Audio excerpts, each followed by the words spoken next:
and welcome to Up the Park, episode 6. Episode 6? 6 weeks already. 6 weeks already, Sean. How are you this week? Yeah, not too bad. How are you? Aye, not bad, man, not bad.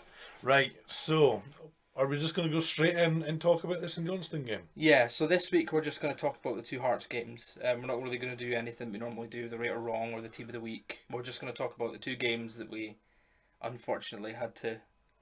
I'm too depressed. I'm too depressed to do team of the week and right or wrong. I'm too depressed. Yeah, I don't even have a question of the week this week. No, it's been a tough week in games. We are beaten. We have been beaten already. You know, it's rubbish. It's rubbish to go from undefeated to beaten. Beaten. Absolutely beaten. Nah. I thought the Dundee game, was setting us up for failure. Yeah. And then the St Johnstone game came around, and I was thinking we might get something here on Wednesday night, and I was proved wrong. Massively wrong. Yeah, as soon as they scored, I didn't really have any hope from watching the rest of the game that we were even going to draw, never mind beat them. Another corner. Another set piece. Set pieces are a massive issue. What's the point of having these big guys in defence if they can't even do it in that corner? No, it's quite surprising. I mean, even Craig Gordon's not taking control of his box. Yeah. I mean, the throw-in against Dundee was probably the worst of all of them because it just bounced through everyone. But to concede, to not be able to beat St Johnstone, that's 10 years now. Is it 10 years since we beat them? It was 2011 since the last time we beat them at McDermott Park. So yeah, 10 in years. The league. 10 years since we beat them at McDermott Park. The best start to a season we've had in a long time. And that game right there was the turning point. Yeah. Because as soon as they drew with us, I thought to myself, there's only two things that's going to happen against Aberdeen. Is we're either going to go out there and massively change what we're doing and win, or we're going to drag ourselves to getting hammered. Yeah. We got lucky it was only 2-1. After that, I thought we were going to get beat by Aberdeen, to be honest. I thought we've got no chance here. We played so poor. These last 3 games is the worst we've played all season. We played better against Celtic at the start of the season, and we played better against Rangers 2 weeks ago. Yeah. Than we did against these 3 teams. Dundee are pish. They lost to Ross County 5-0 last weekend. Yeah, they did. They 5-0. got absolutely hammered. And we couldn't even beat them. No. It's embarrassing. It's hard. It is really, really hard to watch at the moment. You asked me the other day what football are we playing, and it's hard to. It's possession-based football, but it's not leading anywhere. It's possession-based football that's not leading to goals. Yeah. It's not leading to set pieces where we can get goals from because we waste our set pieces, and then when we play somebody like Gary Mackay-Steven is going to be like the highlight of this episode because he's not played well all season at all. He's came on and had 5-10 minute cameos. Yeah. But then I'm thinking to myself, why don't we let Jamie Walker do that? Because at the end of last season, the last 5 or 10 games, he was coming on for 20-25 minutes and changing games. Yeah. Now he's not even getting in the team. I wonder if there's something in the background about Jamie Walker and this team. I wonder if he's been placed on the transfer list or been told he's surplus to requirements and won't get any minutes. I wonder if he's been told. I think the only issue, if I was manager at this point, the only issue I would have with Jamie Walker is you can't play him for 90 minutes. But you can play Barry Mackay for 90 minutes. You can play Woodburn for 90 minutes. Jamie Walker's a half an hour, 45 minute maximum player. But he's not even getting that. No. He's not even in the team. No. McInnes hasn't kicked a ball for us this season. No. And now you're starting to think, would have those two players, because they're quality players, would have one of those two maybe given us something against Aberdeen, given us something against St Johnstone. I'm not too sure where we're going to go now.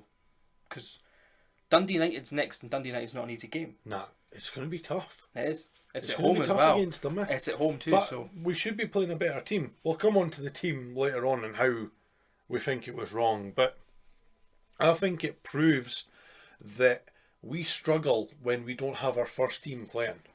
Last Wednesday we played St Johnstone and we had Nondoué up front, and our reviews are known on Nondoué, and it was poor.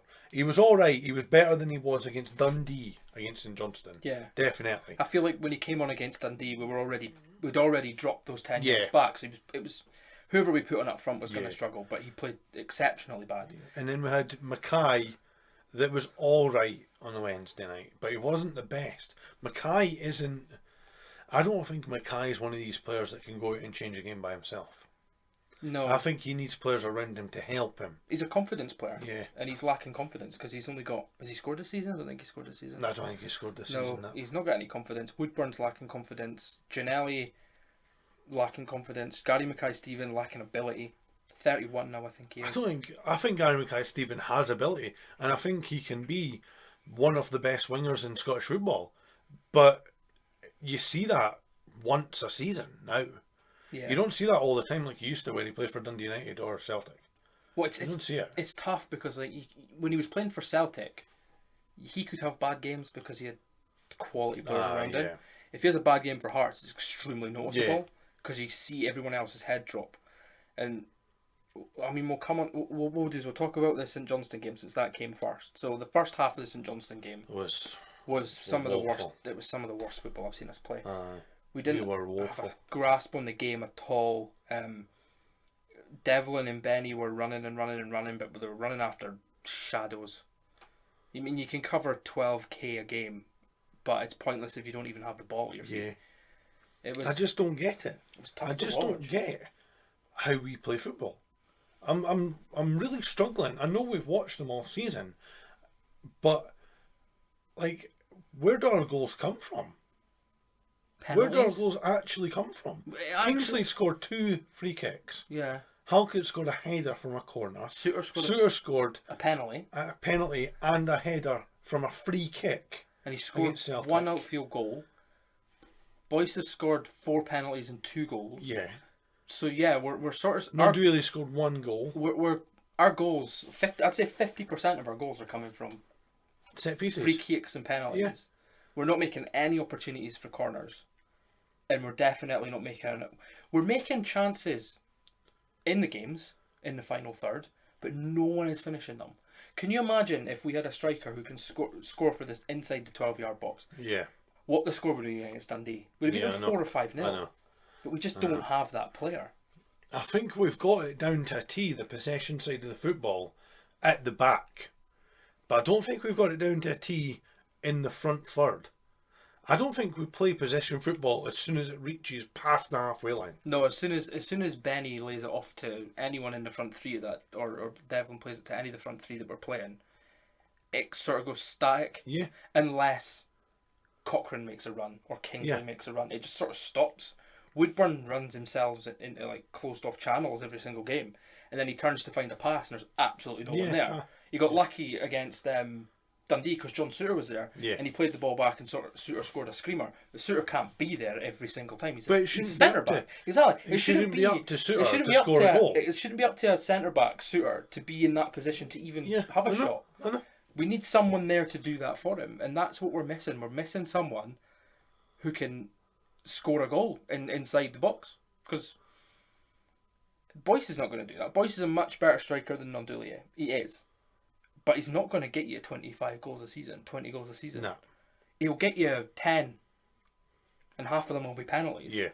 And he'll play better on the pitch. But then you're going to need Mackay, Woodburn, Gary Mackay-Steven, Ginnelly to pitch in with goals, and they're not. Yeah. Ginnelly's got 1. That's last Wednesday as well. Mackay-Steven's got 1. I don't think Mackay-Steven's got a goal this season. No, it's Mackay. Barry Mackay's not got any. Gary Mackay-Steven's not got any. Woodburn's not scored. Ginnelly's got 1. Yeah. Boyce is our top goal scorer with 6, but 4 of them are penalties. So our wingers have got bugger all. Our wingers are probably where the issue is lying. They're not. The wingers aren't good enough. But they've also got no assists. So, they've got no one to pass to. The problem is that I don't understand why he didn't play Woodburn last Wednesday night. As much as the guy irritates me, he does something. He actually creates something. He tries. He has chances. He always goes forward. Very rare you see him come back. Play him. Play him every week. Play him. That's what he's here to do. He's not going to lose you a goal, so there's no harm in playing him. If he doesn't play well, then at most he's not going to score you a goal, but the rest of the team are doing that anyway. And he's not going to lose you a goal, you know what I mean? So you're right, Woodburn, I'd say play him every single week. Why is Mackay getting a game every week? Barry Mackay for me is a strange one because he plays and he plays well, but he's not played football for months before signing for Hearts. There's no way he's fully fit. He can't. Well, he might be now. He might be now, but he He can't be playing 90 minutes every single week when you've not been playing. And especially when we just played 3 games in 7 days. But then when you do drop him, Gary Mackay-Steven comes on and gives you... Nothing. Absolutely nothing. Nothing. He's not a winger anymore. He's too slow. No, if anything, you'd be playing him behind the front man, but we don't play that. We don't play that. We don't have much width. We don't have much width at all in the team. Barry Mackay will give you width when he goes wide, but you tend to find if he goes wide, he runs into a dead end, and there's no one supports him, unless Michael Smith gets himself forward. But we've spoke about that before. Michael Smith can't do that every game. No, he's but he was old. rubbish as well. He was rubbish against St Johnstone. He was rubbish against Aberdeen. He's not a right wing back. No, he is not. He's tired. That position. That's what's wrong with him. Him playing right wing back, he's having to bomb up and bomb back every single game, and he's tired. But he's the sort of player that won't stop. No. He'll keep trying it. And that kudos to him, it's 100%. He gives it every single week. But at the end of the day, he's just going to run himself into the ground, and we're going to end up having to play Jamie Brandon or Cammy Logan when they're fit. I mean, I would like to see one of them maybe get an opportunity when they're fit, see if they can give us something different. Because they're going to have a lot more energy than Smith, because they're a lot younger. But are they that quality? Are they that level? The problem is that we have 3 at the back that sit, and then Suter's allowed to run up, and then we have 2 wing backs that sometimes overlap, but most of the time come into the centre midfield to act as sweeper defensive midfielders, while Benny and Cammy Devlin move up a little bit. But then Benny and Cammy don't really give you anything in that. But they're final not. third. They're not attacking players. No, they're not. We've got 2 of the same players playing in centre midfield. The perfect example of the formation we're trying to play at its highest level is what Pep Guardiola does at Man City. So his players come in, Kyle Walker comes in, João Cancelo comes in, and then he pushes players up. But they push players up like De Bruyne and Gundogan, who can do the extra. De Bruyne will get you 50 million assists a season. Gundogan will get you 10, 15 goals a season. Yeah. We're not seeing even 1 or 2 from our midfielders. So for me, I feel like a more better attacking sort of midfielder we've got is Makanev. Yeah, but he won't get minutes over any of them 2. Who do you drop? I know. But I think he'll drop one of them for Dundee United. He has to. We can't play the same team that we did against Aberdeen, because we just proved it doesn't win games. Nah. He's going to drop Nando because Boyce is going to be back, which is fair. That was always going to happen. So that might give us something of a little bit extra up top. But Boyce is not going to score your goals if he's getting nothing from behind him. Nah, he needs to play Woodburn. He needs to play Mackay or Ginelli. Ginelli probably deserves a start over Mackay. Ginelli played. Woodburn needs to play. Ginelli played really well against St Johnstone. He actually went at defenders, and I think that's one thing Ginelli gives you that Mackay sometimes does. Woodburn always does, but Mackay-Steven doesn't. For me, Mackay-Steven is my 4th pick to play in any of those positions. Yeah, he shouldn't be getting minutes. Nah. And even at that, I would be considering taking Mackay-Smith out, Mackay-Smith, Mackay-Steven out, and putting Walker on the bench. Yeah, maybe Mackay-Steven just needs a rest. What rest? He's not played. He's 31. He's not played. Maybe he just needs to kick up the arse and say, "You're not playing well. Get out of the team. Get out. Sell him. Get out. Sell him.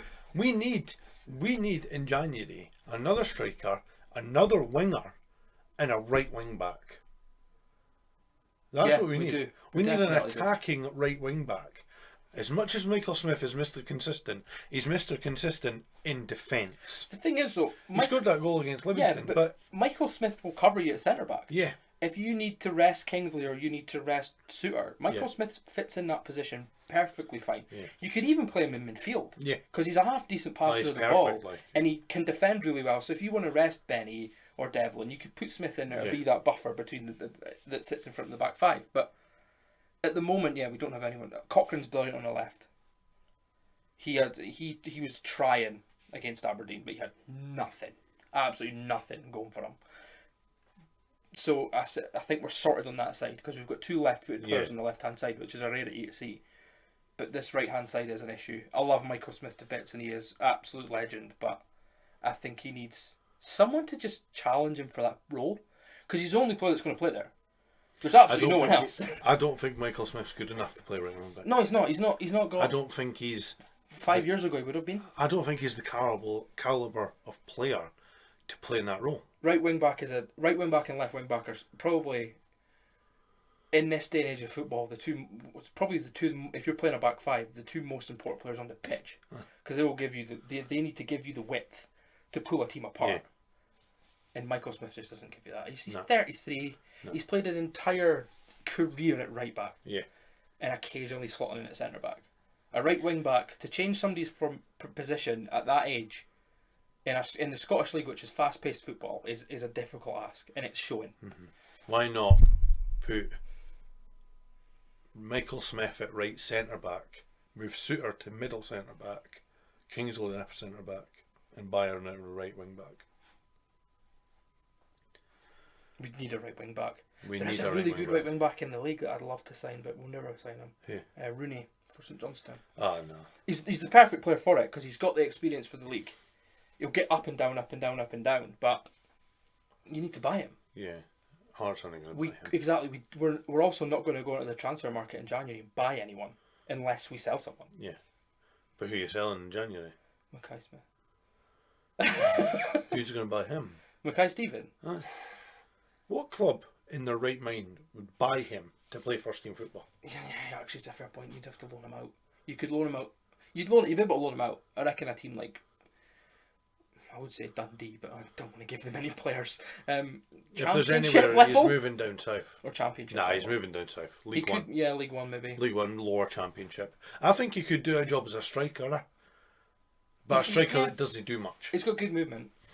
He could probably score you a couple of goals if you tried him up top, but it's not something that Robbie Nielsen's going to do, so he's not going to get that here.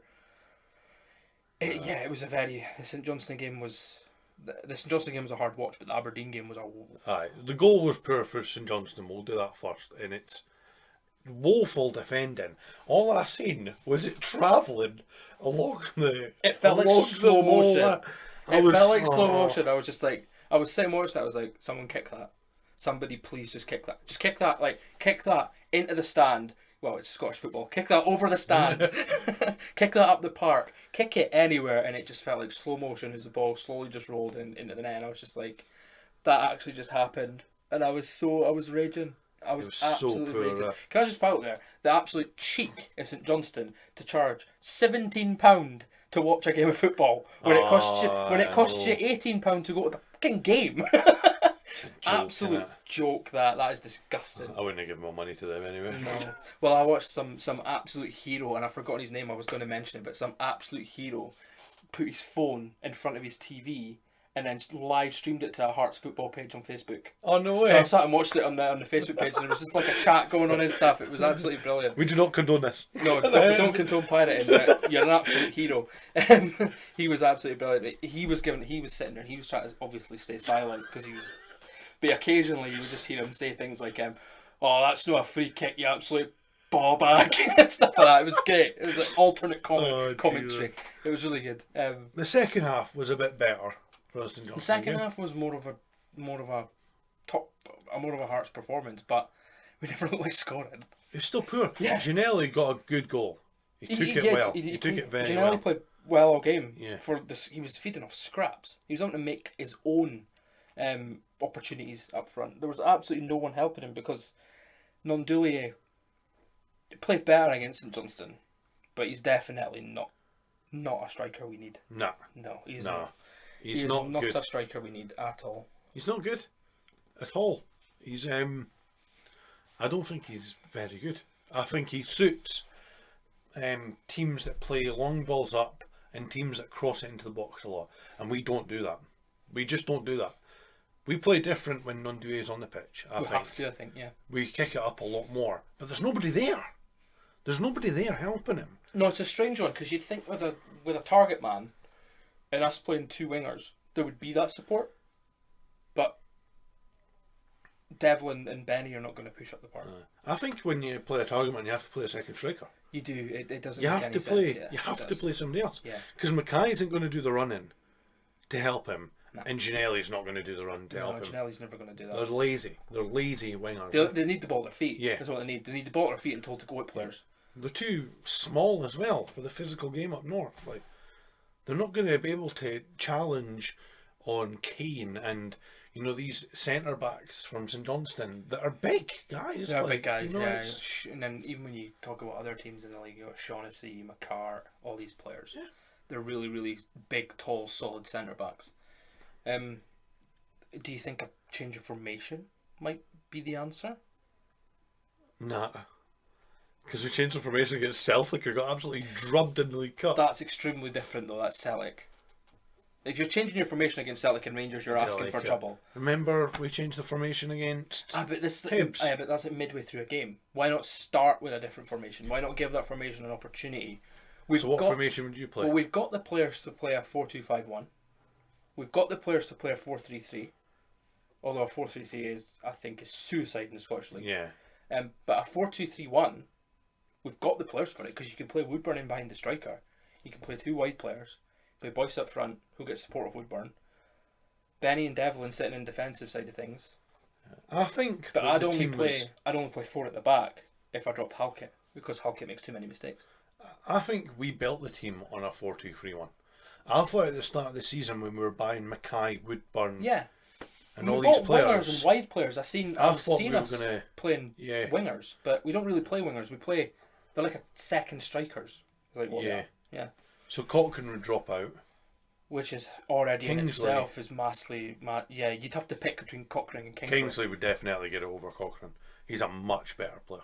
But he's a much better left back. Is he a much better left back getting forward? I think because he's a really good. He drives. He's a really good left back, but he's got issues with his legs, which is why I think him playing centre back's good for him, because he doesn't have to do as much running.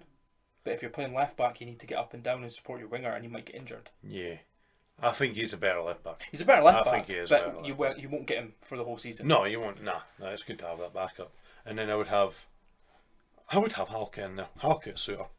Halkett's a decent player. He is, but he just needs to get rid of these with a mistakes. Back three, and he makes these mistakes. He's covered by two defenders. With a back two, might it lead to a goal? Yeah. And for me, for what I've seen Moore playing centre back, he's Suter level good. But you're not going to play a lone player over a centre back that's been there.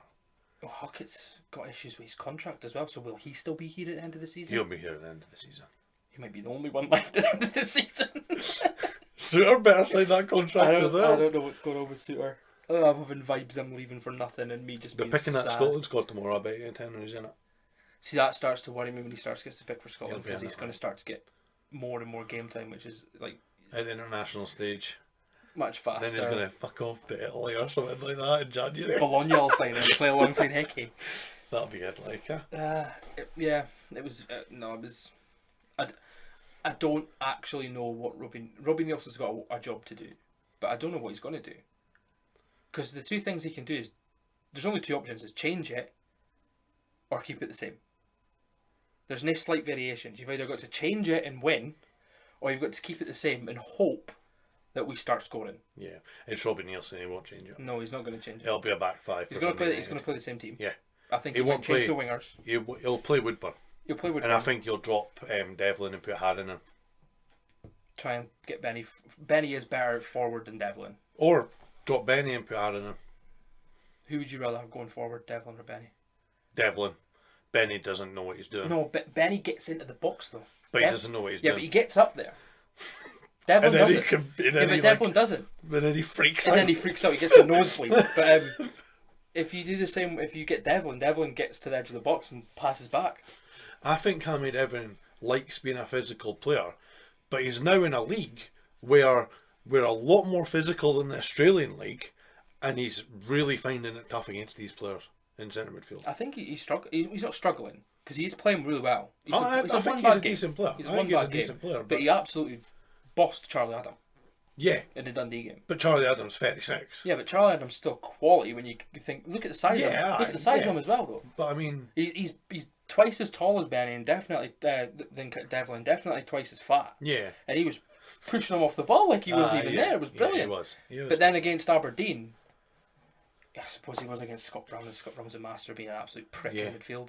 I don't think. I'm unsure of. I want to see him for the rest of the season, and I want to see what his games are like from now on. I'll keep an eye out on Yeah, this you're going to weekend. have to, because he's played badly, so this game is like, will he continue to slump or will he come back to how he was? So yeah, I think he'll come back to how he was. He looks like such too much of a positive person to let one bad game get to him. Yeah. Aye. I think he might drop one of them and put Harren in. I think he has to. Harren deserves a game as well. Harren's a good player. Harren's a quality player. He's dependable. I think yeah, he's very dependable. He can defend and he can also pass forward. I thought he would have been a good player to bring on against Aberdeen. Yeah, I think he would have shut out Scott Brown. Scott Brown was the issue. I think Harren's experienced. Yeah, we've said this through his entire career, and I think even Celtic fans know it. Scott Brown is a prick, but he's a good footballer. Yeah, he's a very good football player. He knows what he's doing. Yeah, and he does have a range of passing as well, which is worrying when you think, because he's played some excellent passes against us, and it was that, like you said, when he was playing in the back five. And then he stepped into midfield in the second half. Yeah. And we didn't know what to do. We were just like, why is he there? Oh no, we've changed formation. Now what do? And we just looked crap. Mm-hmm. Imagine getting out-tacticked by Stephen Glass. Laptop manager, huh? Laptop manager. To be fair though, it could be worse. It could be getting out-tacticked by Linger or Solskjaer. Or Ian Caffro. Counter-attack. It's not working. Try it again. I don't know. Ian Castro's probably buzzing for FM22. That's what he'll be doing. That's how he signs his players. This guy looks brilliant. That's how we got young Calvez. Oh, dear God. Yeah. I don't know what's going to happen this weekend. I'm hoping. I definitely think he'll stick with the formation 5-2. It's the players that. What's he going to do? Like, who's he going to drop? Who's he going to play? Because every single player, bar probably John Suter and Gordon, is droppable after the Aberdeen game. No one was playing on that pitch where I was like, he needs to play next game. I thought John Suter was pish. John Suter was poor, but at the end of the day, he was still the best player on the park, which is worrying considering how bad he actually played. He scored the penalty, which proves we didn't need a penalty taker because our centre backs can do it. Yeah. We need boys to start scoring. I honestly think it would have been a different game if we had Boyce in them 2 games. I honestly do. No, I think he adds something else to your game. He does. He changes. We had to change our style for Aberdeen because we didn't have him. We would have went back to our other style if Boyce was playing. But I still feel like Scott Brown would have made sure that Boyce wasn't involved in the game at all. But I think Scott Brown would have stayed at centre back. No. If Boyce was in the game. No, I think that was Glass's plan the whole time. I don't think it was. Brown forward. I don't think it was. He done it against them. Non-duty didn't trouble them at all. No, but it's non-duty. I mean, I think Boyce would have troubled them. He done the same Rangers game. He played Brown. Yeah. And then he pushed him forward. So I think it's part of their game is to make sure that in the first 20-25 minutes, half an hour, or the first half, they stay solid at the back because they've been rubbish at the back.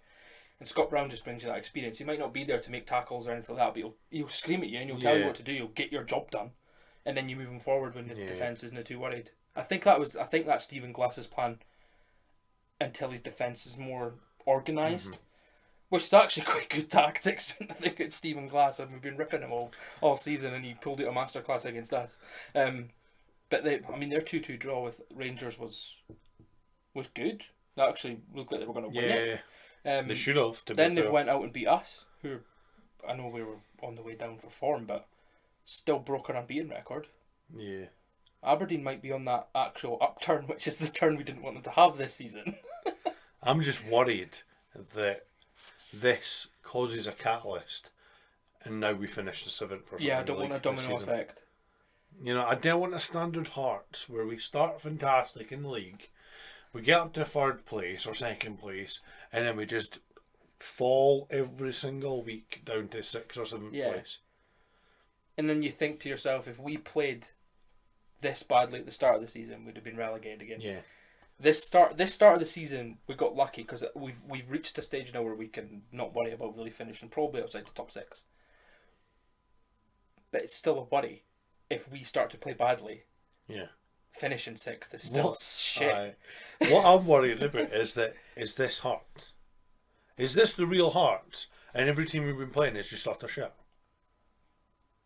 Like, is this it? Oh God. You know what I mean though? Like, is this it? Oh, why did you say We've that? had 6 penalties this season. We're at the top of the penalties received. right? And we've scored like 14 goals. We've scored 4 of the penalties as well. And one of Boyce's outfield goals was a penalty that he missed. You know, like, are we this shit? Or am I just being overreacting? I think we can make that decision when we see us against Dundee. Yeah. When we play Dundee United on the weekend, if we come out and have put on a performance like we did against Aberdeen and we lose that game, you are right. We are shit. Yeah. I'm worried. I'm worried against Dundee United. Because Dundee United can defend, but they can't score goals. See, now, this is like, if we go back to the first episode of our podcast and we were just like, absolutely buzzing for this season, it's only been 6 weeks. But we've been buzzing all the time. Yeah. We've been buzzing for 5 weeks. It's Robbie Nielsen's fault. I was buzzing up until the Aberdeen game, because we're still in beating. You know, yeah, it was good. I mean, the St Johnstone game worried me a little bit, but at the end of the day, I was like, we've just been promoted. We've brought in some good players. We're still sitting in the top 3. I'm fine with that. But then the performance we put against Aberdeen made us... No wonder we... Shocking. It just made it was worse than the Ross County performance.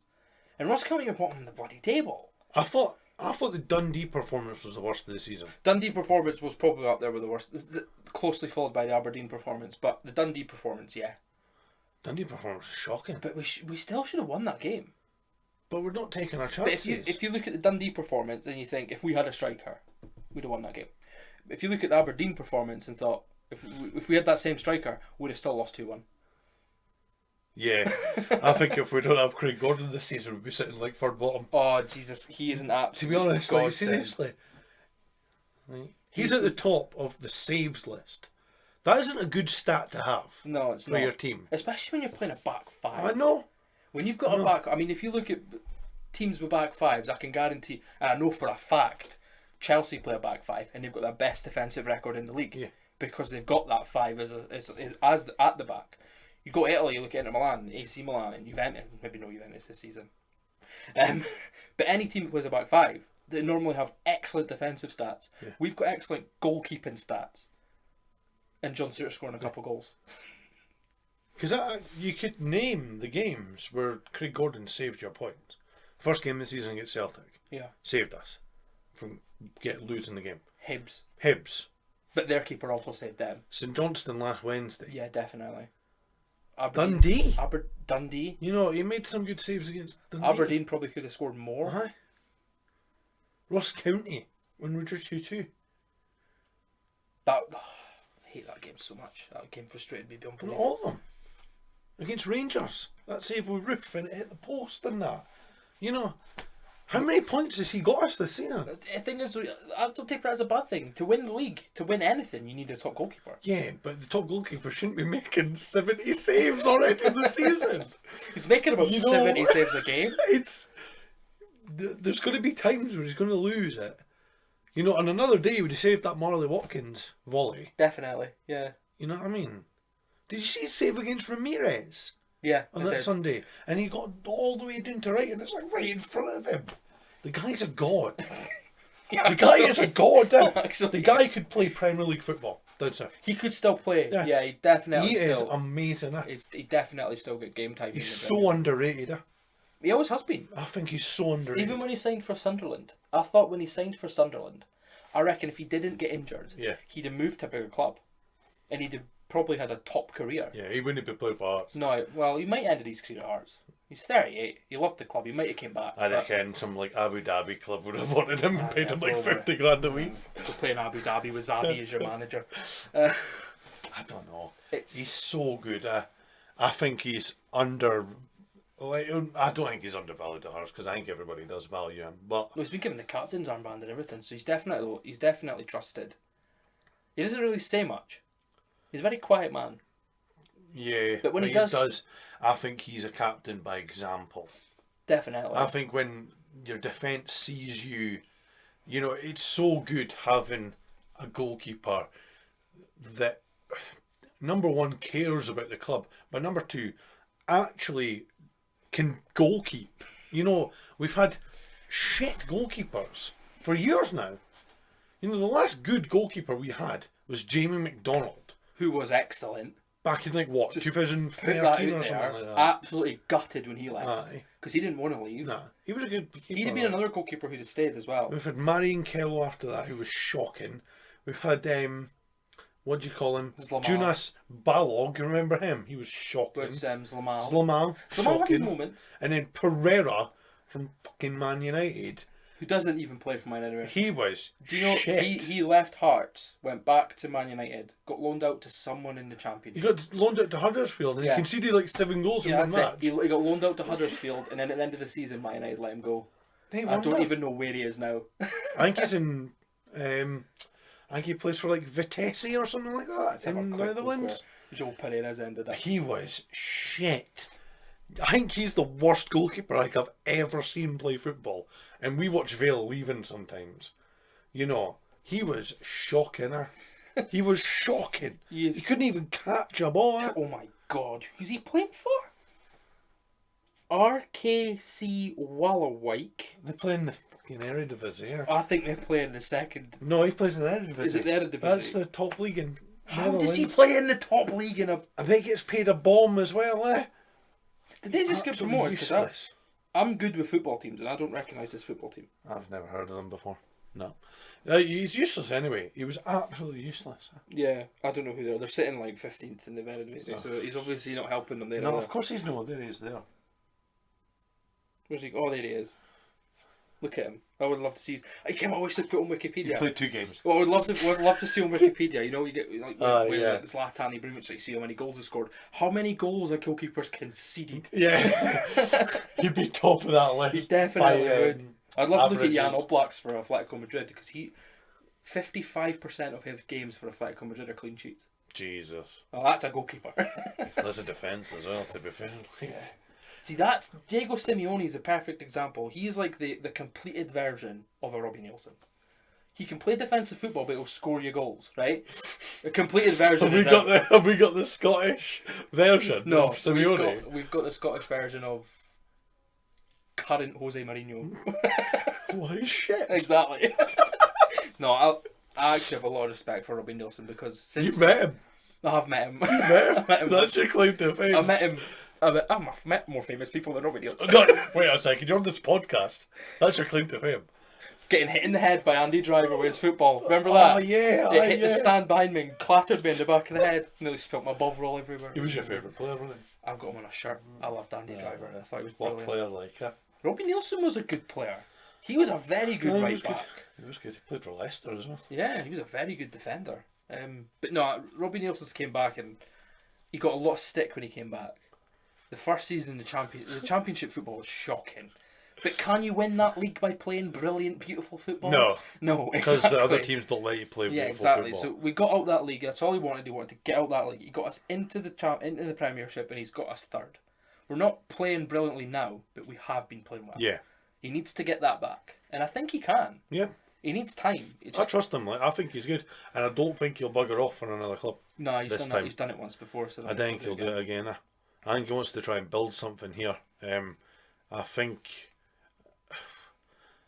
he's one of the best managers we've had in a long time. I think he's the best manager since he left. I think he's the best manager we've had since he left the first time. Who have we had since? And Craig Levine, What? Ian Cathro. Craig Levine. I don't even count Ian Cathro. How long was he even at the club? Quite well. Was it only like a year? Was it that long? Aye. I felt like it was 6 months. No, it was about a year. Because he left Wolves to come and manage us, and he went back to Wolves. No, Newcastle. He left Newcastle, and then yeah. he's at Wolves now. He went to Wolves, and then he went to Tottenham. No. And So now he he's just been lost his sacked. job then? Aye, yeah. Take your laptop back to... But he was the one at Dundee United, so he was head of youth development at Dundee He United. brought us through some really So he good brought players. through Ryan Gold, he brought through John Suter, Gary Mackay-Steven, Stuart Armstrong. All these players were brought through by him. So how did he not manage to get that right at Hearts? I think he's a manager. I think he's a coach. No, but I think didn't he's a good coach. Did he bring anyone through when he was here? No. But there's nobody there. No, It's the myth again. We've got the mythical The youth myth. team, yeah. The myth of the Hearts youth team that supplies great footballers to Scottish football. Yeah, because you would think that right now, that we're hitting a bad patch of form, you tend to find that managers will look at their youth and be like, you know what, he looks good, we'll give him a game. We don't have anybody to do that with. We don't even sit our main players on the bench. No. Finlay Pollock's probably the best youth prospect we've got just now. And he's in the first team squad, but he doesn't get it in the It really squad. frustrates me because I've watched him play a couple of times and he's a really good central midfielder. Yeah. But I think he's very similar to what we've already got. Yeah. But where's he in the pecking order? So it would be Benny, Cammy, Harin. McInnes, Harin, then Pollock. Halliday? Or does Halliday deserve to get After Halliday's performance released? coming on against Dundee and his performance against Aberdeen, I never want to see him play again. He was shocking when he played against St Johnstone as well at the start. Yeah, and then when he came on against... Why is he replacing Cochrane with him? Cochrane comes from a Premier League development. He can play every single minute of every single season. He definitely I don't can. care what anybody says. And then, for me, and this is what I don't understand, is if I'm taking Cochrane off, I'm putting Kingsley at left wing back and I'm putting Moore at centre back. Yeah. Why is he bringing Halliday on? Does he have some sort of trust in Halliday? Halliday was good in the Championship, but it's because it's the Championship. I don't think Halliday's a good left wing back. He's not. If anything, you play him in central midfield to disrupt the ball. Aye. But you don't start him over any of the current players we've got there. Or the bench players we've got there. He's not good enough to play for Hearts. I don't think he's good enough to play No, for I Hearts. think he'll leave them. I reckon you could see him at St Mirren or a St Johnston or a Dundee. I think you'll see him down south next season. Dundee. I think he'll leave down south. I bet if he goes to Dundee, He won't go to Dundee. scumbag. He is a scumbag, though, isn't he? Well, he's a Rangers He's a fan. bit of a scumbag. He was probably the one playing the sash yesterday. I was probably in there. His lodge mates and that. Oh, Nah, it's I don't know. I don't think Andy Halliday deserves a new contract. I don't know how long he's actually signed on for. I think his contract ends at the end of this year. Is it at the end of this We've got year? a lot of players ending their contracts at the end of this year. Good. Good and bad. No, give them food for thought. If they don't perform, they're not getting a contract. Do you think the thing is though? Do you think they're going to care? They should. I don't think they do. Why not? I mean, you've got your Barry Mackay. Obviously wants to play football. He signed on until 2023. 2 seasons out of him. Peter Haring wants to play for us. I think Peter Haring is one of the most loyal players we've got. He stuck through he was brilliant before he got injured. He got injured and he came back, and he's just came back to the exact same form he left on. Yeah. And I don't think he's going to go anywhere. And if he does leave, he'll go back home. He'll go Austria or something like that. I like Peter Haring. I think he deserves more game time. Cammy Devlin is definitely there to prove a point. Benny's a good player. Benny's there to prove a point. He's trying to find fitness. So I think Benny's there as a stepping stone. He is. He's a stepping stone to getting his fitness back. He really is. But I don't mind that. No, because I'm perfectly fine with him doing that. A player who's using a club as a stepping stone needs to perform for his stepping stone. So we're going to get performances out of him constantly. The players that you have to worry about is Woodburn. Because Woodburn at the end of the season is going to turn around and go, I'm going back to Liverpool anyway. But Woodburn's contract ends next season. Yeah, that's actually really good. You know what I mean? So he's got something to prove. And if he's got something to prove, it's either to Liverpool or it's to Hearts where he's going to get a contract next season. Because if I'm Jurgen Klopp right now and I'm sitting looking at all my players out on loan, and I'm just like, oh, how's Ben Woodburn getting on? Who's came through the Liverpool youth system, which has brought out some fantastic players. You're thinking, oh, he's came through the youth system, he's playing in Scotland, how's he doing? No goals, no assists. And he's getting hooked at half time. And you're sitting there going, do we really need him at the club? But on another hand, you can say that Ben Woodburn's been our most creative player this season. And attempted shots probably the most this season. For outside the box, anyway. You know, and done creative passes this season. He's probably on the top of our key passes chart. You know, he creates stuff. It might have not ended up good. Is he too good? No. And the thing is, though, He needs game time. you see these players they're too good for the players around them. And this was one of the issues that Man United had when Bruno Fernandes first signed. Is he was the best player on the pitch every single game.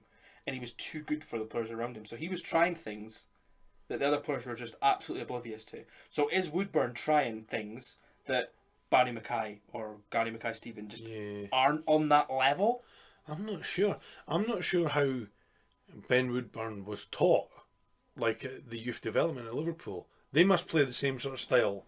Like the youth development must play the same style as the first team. Yeah, It'll have to go down like that. So, So they play wingers that cut inside and shoot. He's coming from high pressing, high intensity football.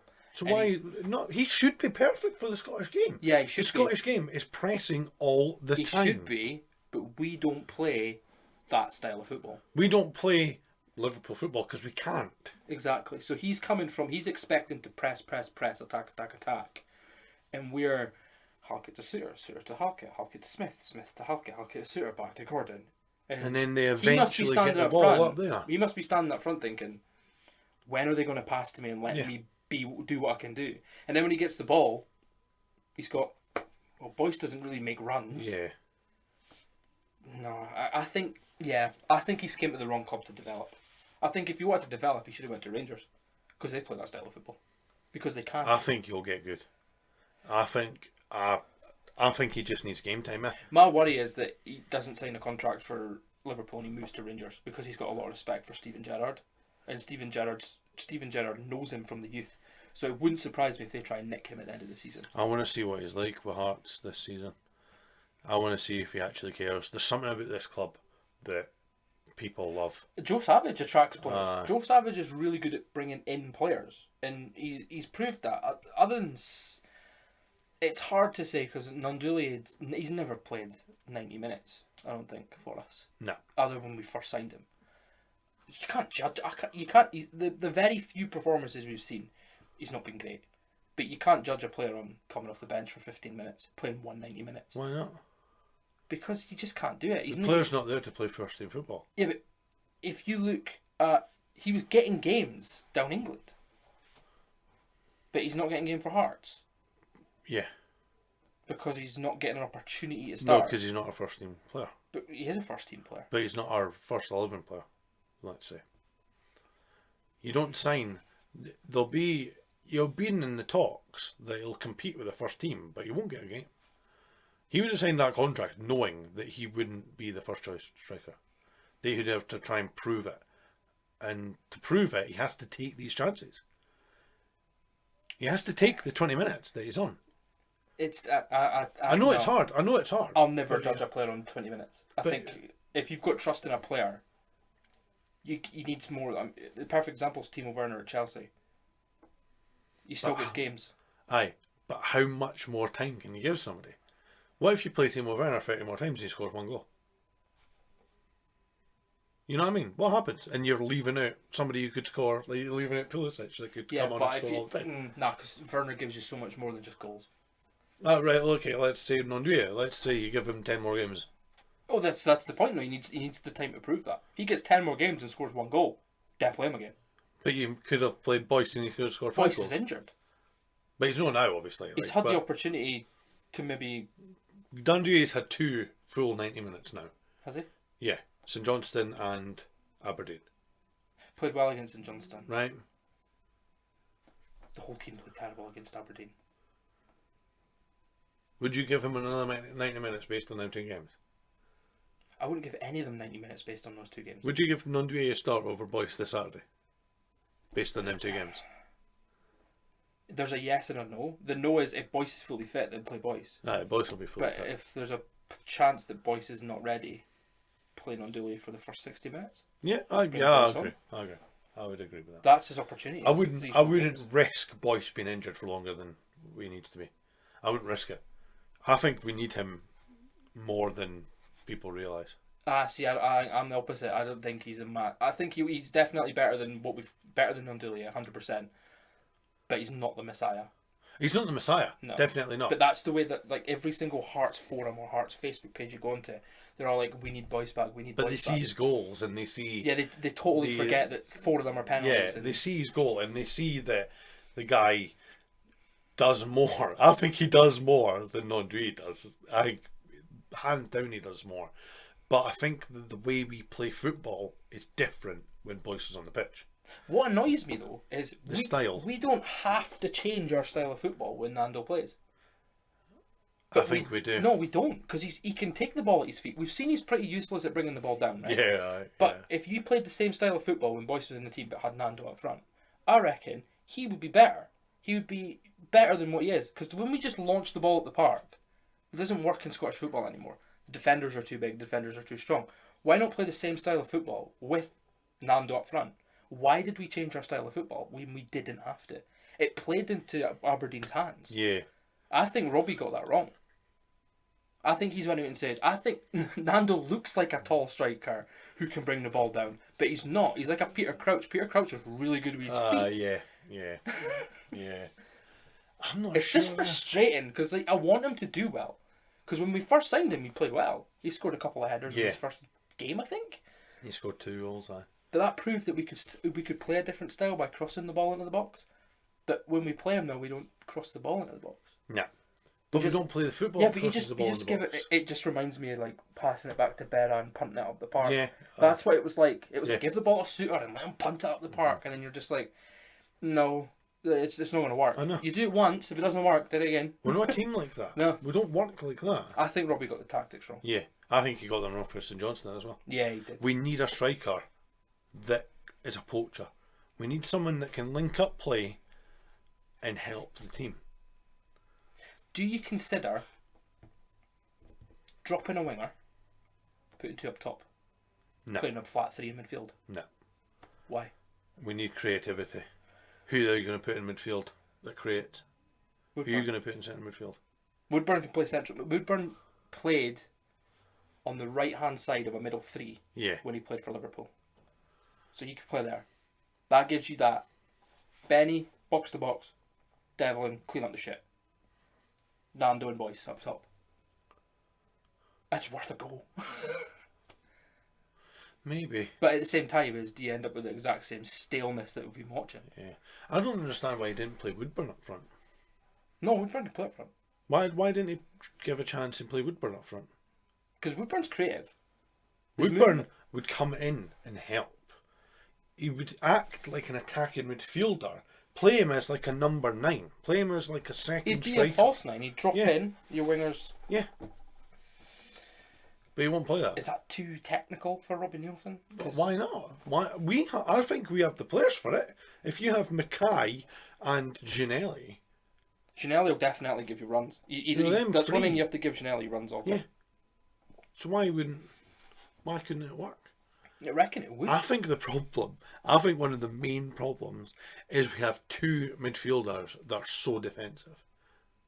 I think that's a main problem in this team. We have 5 at the back and 2 defensive midfielders. So we're already 7 players that are too defensive. Yeah. And then we've got 3 players that, aren't the best in attack. Liam Boyce is alright. Mackay's alright. And Ginelli's alright. Or Woodburn is alright. Yeah. There's no great players there. We have a great back 7, I would say.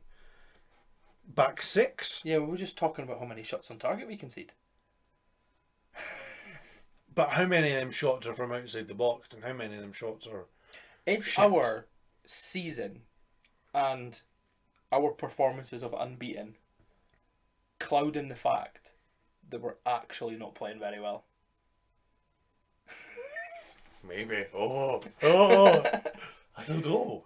Because like you said, I reckon if we didn't have Craig Gordon and we had any of the 2 goalkeepers we had last season, right, before Gordon came, would we even be 3rd? No. So that's the defence's fault for letting all these opportunities get through and letting all these shots get through. Is it a case that we've got 2 midfielders like Devlin and Benny who are very defensive, but Robbie Nielsen is not using them defensively? He's trying to push them up the park and it's leaving the gap that teams can get shots If you look at the goals though, so you look at just look at the past 4 goals we conceded. So the header for Aberdeen, Benny didn't pick up his runner. Benny's fault, not Gordon's fault. Dundee. No, Aberdeen. Right, Aberdeen. Right? First Aberdeen goal, volley, wonder goal. Yeah, you're not stopping that. You're not stopping that. No. He got his hand to it, but you're not stopping it. Yeah. Right? St Johnstone, shit defending. Shocking defending, set piece. Dundee goal. Throw in, Benny didn't pick up his runner. So Benny's at fault for 2 goals. 2 set pieces. So are them 4 goals, not one of them is Craig Gordon's fault. You could argue that Dundee goal, maybe. Cummins one, he could but have it's came not. out. It's not 100% his fault. No, it's not. You can't. Halkett's to blame there. Benny's to blame there for not picking up his runner. Any centre back that doesn't header the ball away from a long throw is at fault. So them 4 goals there are so poor to concede. Would we have conceded them goals against Celtic and Dundee United and Motherwell at the start of the season? No. No. So what's changed? Because they're complacent. We're playing the it's same. Complacent. We're playing the same team. It's all this happy clapping shit that you see them. You see Benny and Devlin and all these players hugging each other and that. They were hugging each other at 1-0 against Dundee, and then they concede, and then you see their faces drop. No wonder. I do like it. I do like all this power. You know, it's not like Roy Keane. I do like it. Absolute nonsense. It's nonsense. It's good. So it's good and it's bad. It's good to an extent. It's good in the training ground. It's not good in the 90 minutes on a football it's field. good to an extent, but when you walk out onto the pitch and you concede against Dundee, and then from when Dundee scored up to the end of that game, we were frantic. Yeah, we were desperate for a goal. We should, and then when any team's desperate, the goal either doesn't come or you get beat. So yeah, I think the team need to turn around and have a look at themselves a little bit. Yeah, definitely. I think it's complacency. It's we've had it not easy, but we've done really well at the start of the season, and we're dropping off our performances. Benny's not as good as he was at the start of the season. Devlin's not as good when he first started. No, so for me, if I was a coach at this stage, this is when I'd be looking at my players outside my first 11 and being like, if I play him, he really wants to prove a point, and it'll also prove a point to him that his position in the team's not safe. So for me, going in against Dundee United, I say we play Moore, because Moore deserves a game. Yeah. He's been absolutely brilliant. Over Halkett. I think Halkett needs a rest anyway. I think he's played every minute. Or even drop John Souttar, because John Souttar is injury prone to fuck. Mm-hmm. But he did have 2 weeks out, so he might be okay. But yeah, Moore needs a game, definitely. I say absolutely no issue with Walker starting. Over who? Anybody who plays on the left-hand side. Because GMS has been awful. So you're going to play Woodburn along with him? Or are you going to play Mackay? Woodburn and Walker for me. Mackay is good. But I reckon Mackay needs to come on and change a game. Or you could start Woodburn and Mackay. Cause I don't think Jamie Walker starts games. I think he comes that's on. the thing, yeah. So for me, I'd start Woodburn and Mackay. I'd start Woodburn on the left, Mackay on the right. And then bring Walker on if we need him in the last 20-25 minutes. Yeah.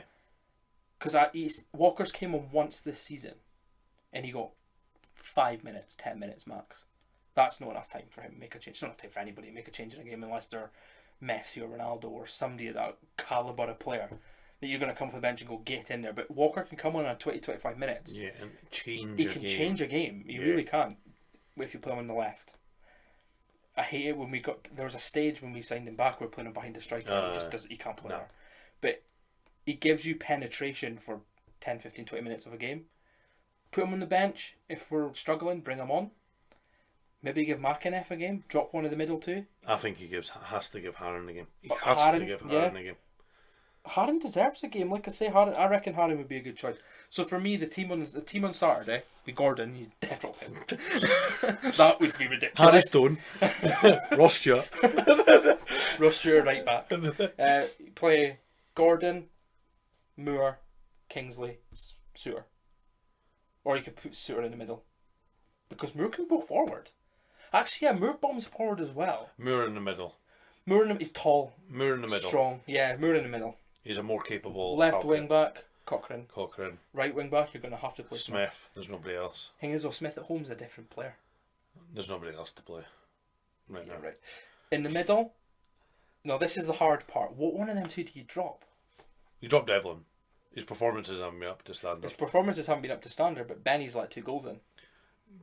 But Benny's probably the best player we've got. Benny is the best player we've got, but best players you've got still need a rest. Cammy's played. Rest him for a shit game. Don't rest him for Dundee United. Really? You should have rested him. Devlin and Benny and Harren.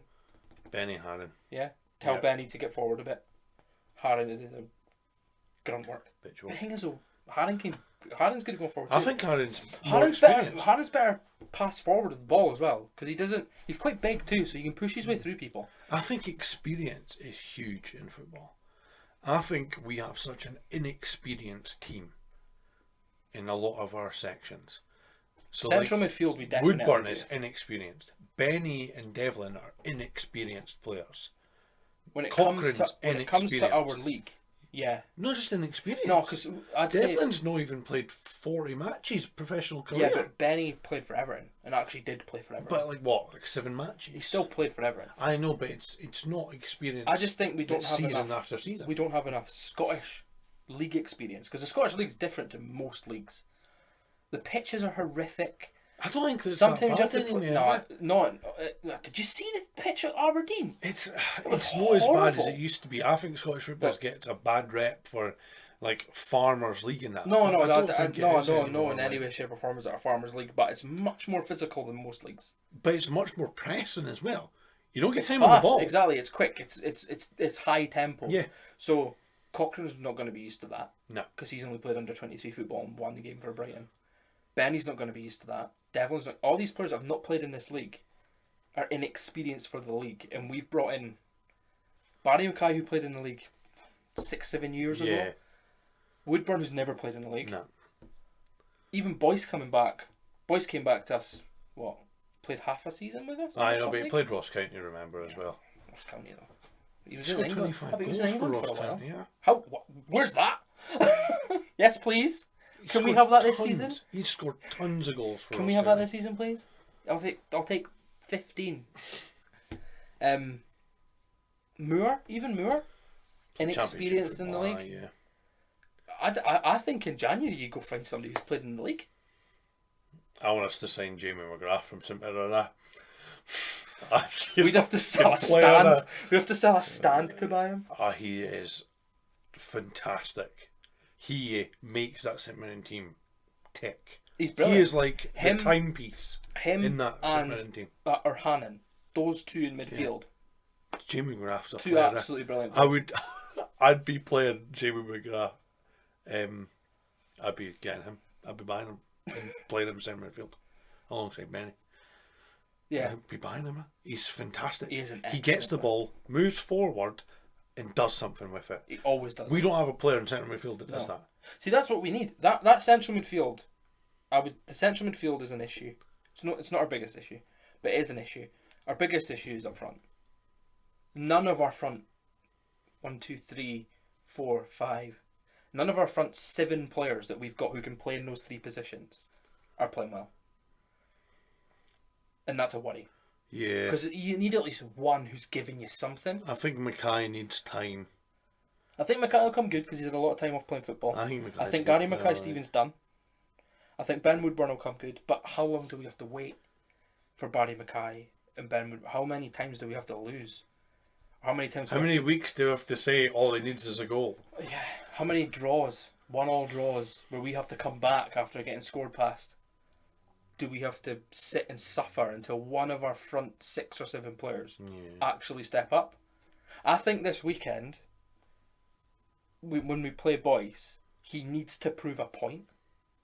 I think he needs to come out and say, this is why you need me in this team. Yeah. And score a goal. Even just dive and win us a penalty.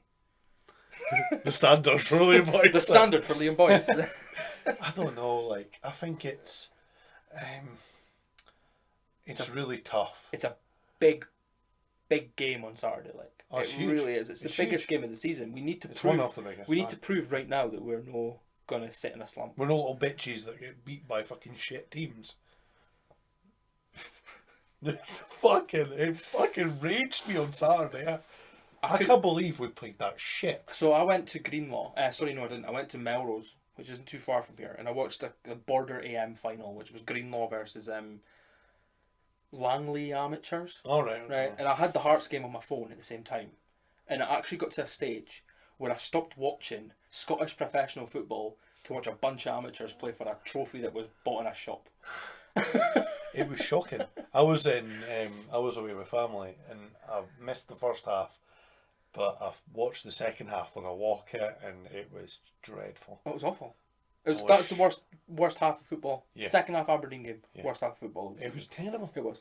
Terrible. It actually was. It was shocking. It was. I couldn't believe what I was watching half the time. It felt like watching Hearts when we got relegated.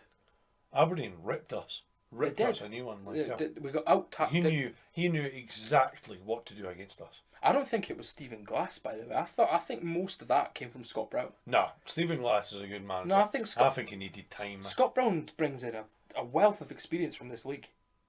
And he's a coach He's a coach for him as well. Yeah. He'll easily turn around to say, I know exactly how to beat this team. I've done it 45 times. And he will step in and say, this is what you need to do. This will help you push forward in the second half. I think any competent manager could beat this Hearts team. Yeah, I don't think this Hearts team is hard to beat. I think if you overload midfield, you've got a chance of winning the game against Hearts. That's what Rangers if you have 3 players in midfield, you're going to beat Hearts, or you're going to at least give Hearts them a game. some trouble. Benny and Devlin are 2 excellent defensive midfielders, but I feel like they're very easy to drag out of position. Yeah. And leave that gap in front of the back 5. You see them half the time chasing balls up in the corners, or going towards a corner, not in midfield, and then Smith has to cover midfield, so it leaves right hand side open. If any team plays counter-attacking football this season, we will get drubbed. We will get absolutely drubbed. Well, that's what Ross County done. Ross County got a 2-2 with Hibs play counter-attacking football, and they were lucky that Martin Boyle didn't score a screamer. You know what I mean? It's one of these games. Yeah. We're easy to beat. I think we're easy to beat. I don't think we're easy to beat because we do have good players, but we're definitely easy for chances to be created against us. But just on that day, you could score 4 against us. It just depends on the day. It depends how good Gordon's getting. It depends if the sun's in Gordon's eyes. You know. I don't know. I think against Dundee United is a good opportunity to win because, like you've said before, and we've both said before, they're not the greatest going forward. They're very good at the back because they've got Mulgrew, they've got Edwards, and they've got probably their 3rd or 4th best goalkeeper in the league. And we have to score past him. So it'll be very difficult, I think, for us to score. See, that's the thing, is like we're finding it hard to score past Dundee. Find it hard to score past St Johnstone, and then we find it hard to score past Aberdeen, and now we have to go up against a team who've probably got two of the top centre backs in the league and the best goalkeeper. Mm-hmm. This is going to be the hardest game to score in. This is why Boyce needs to prove that he can do what he needs to do up front, but we also need the wingers to step up. Yeah, it's a worry. It's a worry that if we don't score, Dundee United could hammer us. Nah, they won't hammer us. They hammered Hibs. Absolutely hammered Hibs. They've only scored, 9 goals this season. How many have we scored? About 17. And they got 3 of them against Hibs, they got 3 remember. against Hibs. What was the last game they played? They lost to St Johnstone 1-0 oh my God. the weekend. Oh my God. We can beat Dundee United. We can beat Dundee United. We beat them already away this season. So there's no reason why we can't beat them at home this season. The form's massively changed though. But the form for Hearts isn't still the worst. No, up until... we've only lost 1 in, 12 matches in the league. For 75% of the pitch, we're good. Yeah. It's that final 25%. And occasionally getting dragged. I think I'm just going to be worried every single time we play now. I'm just going to be worried that we'll play fucking shit. And we'll concede. The thing is, we just won't do anything. If you bring Haran on the weekend and he has a blistering performance and he's absolutely brilliant, do you think Robbie Nielsen will keep playing him? Yeah, he has to. But he's done this before. It's performance-based. Football's performance-based. You're not playing somebody because they might do something. You're playing the player that actually performs week in, week out. So why is Moore not playing? Because I think Halkett's a better defender than him. Whoa, no.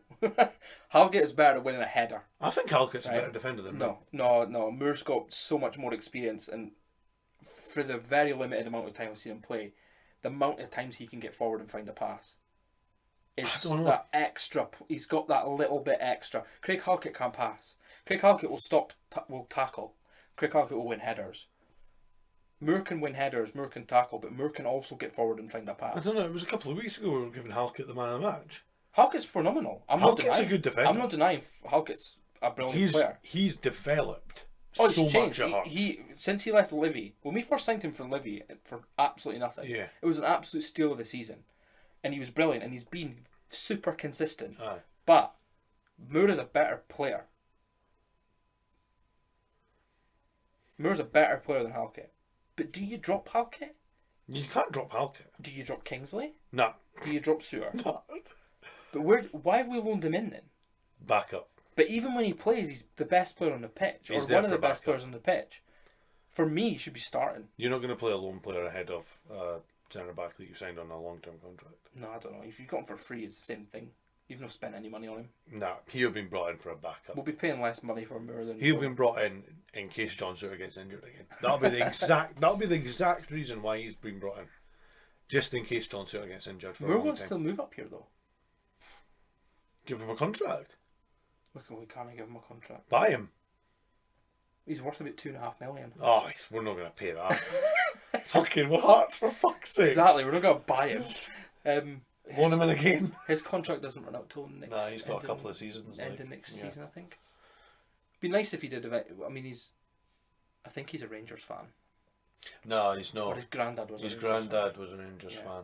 Because he was at the Rangers game. Yeah, that was shocking. Joke. When he got stick for that, I was raging. Oh, I know. Like, football players can't have a life outside of fucking football. I know. And it's not just that, you know, he's came up here and every time he's pulled on a Hearts shirt, he's given, he's all. I know. And then because he went to one game, all these other fans are He's got no loyalty to us. No. What? And he shouldn't have any loyalty to us. He's English and he plays for Barnsley or something like that. And it's just like, why are you caring? Why do you care? I think I would have a different reaction if we went to see a Hibs match. But no Rangers. Yeah, no. I don't give a fuck about Rangers. No, I don't give. They can stay in their fucking old farmland.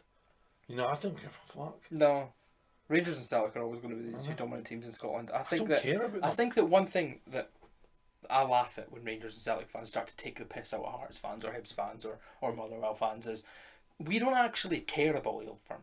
No.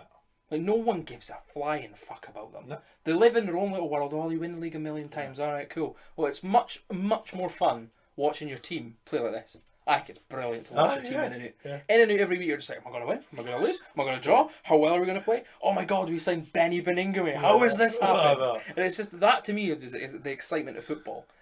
But when you support Rangers and Celtic, you're just like, oh, it'll be a good season this season if we beat Celtic. That's it. That's all you've got. I know. I'm just like, oh, it'll be brilliant this season. I think it's boring winning all the time. I think it's boring if you win titles all the time. I couldn't be a fan of these clubs that wins stuff all the time because it becomes monotonous. You know, can you imagine what the scenes would be like if Hearts won the league? You imagine the shit Hibs fans would get for years. The perfect example of that is when Leicester won the Premier League. Yeah. That was one of the best seasons of football I've ever watched. And that would be the best season of football, you know, and you're a Man United fan. Exactly. You know what I mean? It's, you know, I don't know. These things are brilliant. And when you've got two clubs in Scotland that have the most money and can spend 30 grand a week on Morelos' wages, nobody cares. And that's why everybody has them as a laughing stock when we draw 1-1 against them in the 90th minute. Yeah. Because it's a win to us. Exactly. You know what I mean? When we beat Celtic at the start of the season, it's a win. It's massive to us. It's absolutely brilliant when you hear Rangers and Celtic fans talk about, like, we're the two biggest teams in Scotland, we could make it in England. And then I remember listening to TalkSport, and they were talking to one of the guys, and he was like, you think you can make it in England? And he's like, yeah. He's like, you drew 1-1 with St Mirren. It's just like, you drew 1-1 with St Mirren. You conceded a 1 minute final, 1 minute before time end goal against Hearts. You went 2-0 down to Aberdeen, and you think you could go to them? Yeah. You think you could go down England and beat people like, they'll say teams like Brighton and Burnley and Crystal Palace. Crystal Palace just beat Man City. Brighton just flew with Liverpool. You know what I mean? You can't beat these teams. Nah. You go for the championship, right? You might be able to beat Derby. Yeah. Good luck. I don't want them to fuck off though. I would much rather have them here and we fucking beat them to the title, because it would be even sweeter. You know, like beating Celtic and beating Rangers, no as much. It's becoming as big as me as beating Hibs. You know, I'm starting to hate Celtic as much as I hate Hibs. You know, it's becoming more to me to beat these teams. Their mentality of that they think they're the biggest clubs in the world and things like that. And then they've got the argument that they've won most trophies and all that. It's like, yeah, you've won the most trophies in Scotland. No, it's not even that though, because I wouldn't even diminish the Scottish game, because Aberdeen won 2 league titles in the 80s, and that's fantastic. Yeah. You know, it's fantastic. They won the Champions League. Well, yeah. Rangers ain't done that. I don't know. They're just so deluded and they're in their own bubble all the time. Oh, they live think in their own little everything bubble. is Yeah. a conspiracy against them. Which Whereas is, if you look the other way around, it is. I mean, it's a joke. it was the perfect example was it if Halliday was playing for Rangers and he made that tackle against Aberdeen, he maybe got booked. So that Halliday was a red card challenge, and he didn't even do anything that bad. It's a yellow card. It's a yellow card Joe all day Aribo- long. But Joe Rebo can nearly break someone's leg, and it wouldn't even be a yellow card. They get it every week. You No, see it's it a every joke. week. It's one decision Did you see every their week. penalty last Wednesday against Aberdeen in the He got 80th minute? pushed. He didn't even do anything. Oh, he just nudged him and he went down, and the referee was going. But the referee was John Beaton, I know. who Did is you a see Rangers that fan. at the Rangers Hearts game? Liam Boyce went through and he got pushed over. That was exactly the same as that. Yeah. It's a joke. I'm looking forward to when VAR comes. It's been approved apparently. Exactly. So VAR would look back on that and say that's not a penalty. They'd look back on the Joe Aribo one and say he's sent off. Rangers and Celtic's time of referee dominance is coming to an end. Yeah. And it'll show massively because if you look at Rangers last season, their amount of penalties they got was extraordinary, and you're just like, if they don't get those penalties, does the league become more competitive and exciting? Does it become a stage where you can be like, you know what, Hearts, Hibs, Aberdeen, they might nick it this season? I think it's hard. I think it's hard for teams outside the Old Firm to have a squad that big enough. It's to just challenge. it just annoys me. It's like you could have an absolutely brilliant first 6 months run up to Christmas. You finish Christmas, Hearts are top of the table by 3 points, for example, right? Come January, Hearts can't strengthen. They just physically can't. You can't afford it. But Rangers and Celtic can go out and say, actually, we're only 3 points behind Hearts. Let's go buy Jermaine Defoe for half a season. Let's go sign Kemar Roof for £4.5 million, which is worth about the entirety of the Hearts squad. But the problem with that, though, is we'll get to January and we might be 3 points in front. But after January, you've got to play Celtic and Rangers another 3 times each. Yeah. When they've strengthened, they've bought bigger players. It's unfair. It is. The league is biased. And it's probably not made to be that way.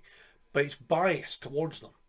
The split is there for the purpose of the TV deal so they can get 4 Old Firm matches this season. That split is absolutely fucking pointless. Why don't they just expand the league?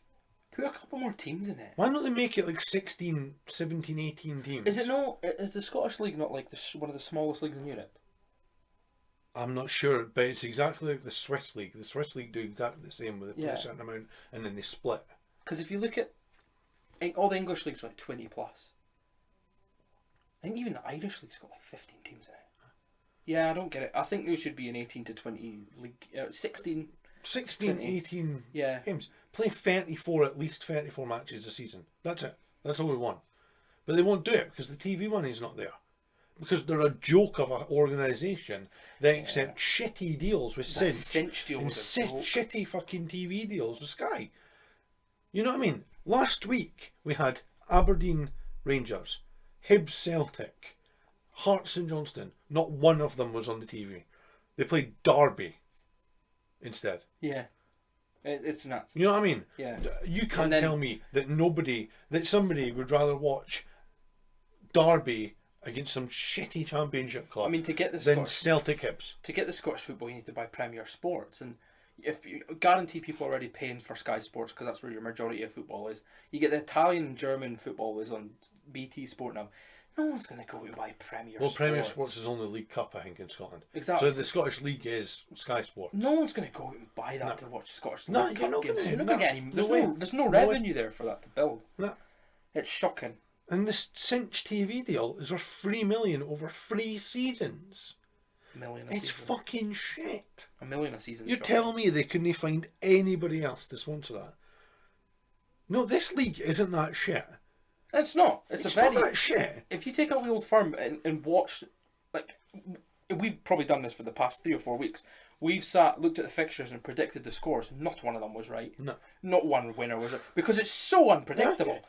But it makes it really exciting. Yeah. It's like the Championship in England is very much like that. But we get to sit here and we get to watch. It's not the greatest football in the world to watch, but it's exciting. Yeah.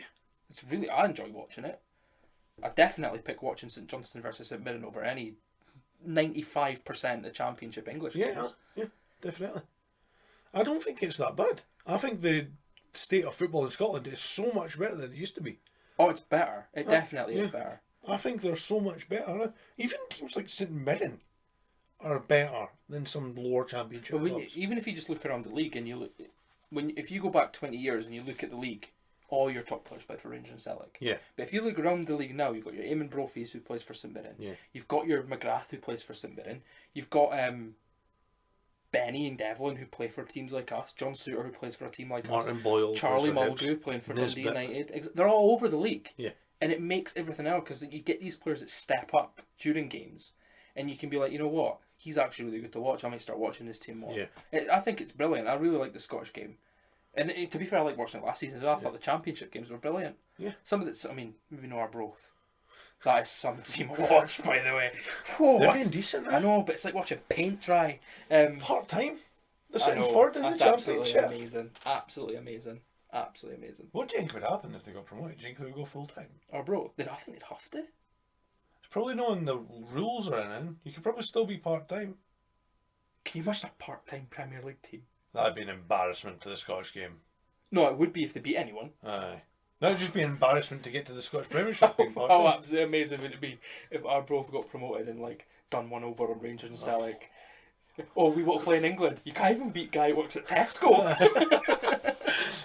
I don't know. It's an embarrassment, isn't it? Yeah. Nightmare. But yeah, I think next week we'll be back to our normal format. Yeah. I wrote a lot down here about some of the Hearts players, but I think we've pretty much went over them all. You didn't even want to, though. You didn't even want to go into it. I Because they were wrote that that. fucking shit. I wrote that. Fuming. My hand was shaking with rage. Especially when I was writing about Halliday. I was raging. I was like, I actually wrote Halliday as a winner. Yeah. What did you say? Why? What? Shocking.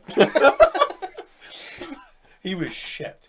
He was shit against St Johnstone. He was shit against Aberdeen. We found his level. His level is championship football. His level isn't with Hearts. No, he's not good enough to play for us. It's no Hearts. I reckon he's good enough in the changing room because he seems like a really like upbeat, talkative vibe. He probably just plays the Sasha on repeat all the time. Oh, you know. God, yeah. He's obsessed. Get him off that fucking Open Goal podcast as well, man. Yeah. It's no good for us when he's sitting talking about Rangers all the time. No. Is it? But yeah, next week we'll go back to our normal sort of format. We'll bring back Right or Wrong, and then we'll hopefully talk about beating Dundee United. Hopefully. What are you going to say then? Let's do score predictions then. Score prediction. I never thought I'd say this, but I think we're going to win 2-0. I think Boyce is going to score them both. You think Boyce is going to score 2 goals? Yeah. From open play or No, 2 I think- penalties? I think... to be fair, there's a chance it might be 2 penalties. I think I'll go Boyce 1, and then one of the wingers will score the other one. I think we'll win 2-0. I think it's going to be 1-1. Oh, I hope not. No, I can't deal with that. You see, if I'm at the game and that happens, I think I might charge the pitch. I think it's going to be 1-1. Is Robbie back on the touchline? Yeah. Okay. No, that matters. It's 1-1. I'd be very disappointed. I'm telling you, it's 1-1. I'd be very disappointed with that. It'll be 1-1. Like. I'm We're going to play shit from now on. I'm being confident. I'm being unconfident, so when we win, it's a surprise, and I'm happy. Yeah. I don't expect to win. I think we should win, but I've got a funny feeling it's going to be 1-1. I think it's got a draw written all over it. I think Dundee United defend very well. This will be it. It'll be 1-1. It'll be a Stephen Kingsley free kick and a Charlie Mulgrew free kick. Nah, Nicky Clark will score. It'll be a Boyce penalty, and then they'll score from a set piece. Jesus. Well, that was episode 6 of Up the Park. I hope you've enjoyed it. We'll see you next weekend. Thanks very much for listening, guys. Thanks, guys. Bye. Bye.